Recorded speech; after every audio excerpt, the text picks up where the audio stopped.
একদম খেয়ে গেছে, আরেকদম খাওয়ার মাঝখানে মেসিয়ে ওয়েটার সে এসে টেবিলটাকে একটু পরিষ্কার করতে হবে। আপনি ক্ষুধার্ত সেটা আমরা বুঝি, সবাই শুধু নির্বাচন চায়, সবাই শুধু তড়ি ঘড়ি চেয়ারে টেবিলে বসতে চায়, কিন্তু আমার প্রশ্ন হচ্ছে যেই আগের ব্যাচ খেয়ে গেছে রেস্টুরেন্টে, পুরো টেবিলটা এখন ম্যাচ হয়ে আছে।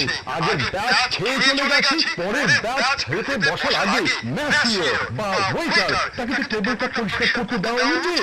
কিন্তু তারপরেও আপনারা বারবার বলছেন আমরা ক্ষুধার্ত, আমরা ক্ষুধার্ত, আমরা খেতে বসতে হবে, আমরা নিজেরাই টেবিলটা পরিষ্কার করবো, আমরা নিজেরা বসবো, বসে টেবিল পরিষ্কার করবো, তারপর খেতে থাকবো। কিন্তু আমার প্রশ্ন হচ্ছে আমার সোনার ছেলেরা যদি সেদিন রাস্তায় বুক পেতে না দিত, তাহলে আপনি কি বালু ভর্তি সেই ট্রাক কখনো সরাতে পারতেন?